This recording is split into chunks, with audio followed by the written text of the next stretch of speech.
DD தமிழில் அறிவோம் channel நேயர்களுக்கு அன்பான வாழ்த்துக்கள். நம்ம தோட்டத்தில் வந்து பட்டை மரம் இருக்குது. அதில் வந்து பறவைகள் காலையில் பச்சைக்கிளி வந்து கூட்டமாக வந்து பார்க்குது. எதுக்கு பார்க்குதுன்னு சொன்னா, அது வந்து பொந்து அடித்து உள்ளே வந்து முட்டையிட்டு குஞ்சு பொரிக்கிறதுக்காக தேடுது. அது இந்த மரம் பிடிச்சிருச்சு போல. அதனால் டெய்லி வந்து பார்த்துட்டு போகுது. இது வந்து இந்த மாதிரி முன்ன ஒரு மரம் இருந்தது எங்கிட்ட, பட்டை மரம் ஒன்று. அதில் வந்து முதல்ல ஃபஸ்ட்டு பச்சைக்கிளி கூடு கட்டுனுச்சு. முட்டையிட்டு இப்போ பறந்ததுக்கப்புறம் குஞ்சுகளாக பொரிச்சு பறந்ததுக்கு பிறகு மைனா வந்து கூடு கட்டி அது உள்ளே போய் முட்டையிட்டு குஞ்சு பொரிச்சு பறந்து போயிடுச்சு. அதுக்கப்புறம் காடை தெரியுமா, அந்த காட்டில் கலராக இருக்கும் காடைன்னு சொல்கிறது. அது வந்து அது ஒன்று அந்த பொந்தில் முட்டையிட்டு அதுவும் குஞ்சு பொரிச்சு பறந்து போயிடுச்சு. இப்படி ரன்னிங்கில் சுழற்சி முறையில் பல்லுயிர்ப்பெருக்கு ஆகிட்டே இருக்குது. இந்த பறவைகள் வந்து இனவர்த்தி ஆகிட்டே இருக்குது. இப்போ புதுசாக பட்டை மரம் இருக்குதா, இது வெட்டலான் இருந்தோம். ஆனால் நாங்கள் வெட்டலை. இதே மாதிரி உங்கள் தோட்டத்தில் இதே மாதிரி பட்டை மரம் இருந்தால் விட்டுருங்க. அந்த பச்சைக்கிளியில் கூடு கட்டி வாழட்டும். அந்த மாதிரி பச்சைக்கிளி தேடி வந்தால் அந்த மரத்தை வெட்ட வேணாம்.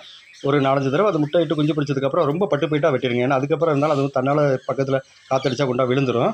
அதே மாதிரி இந்த கிளிகள் கூடு கட்டுன்னு சொல்லிட்டு யாரும் அந்த மரத்து மேலே ஏறி போய் கையை விட்டு பிடிக்கிறது, குஞ்சை பிடிக்கலாம்னு சொன்னால் பிடிச்சிடாதீங்க.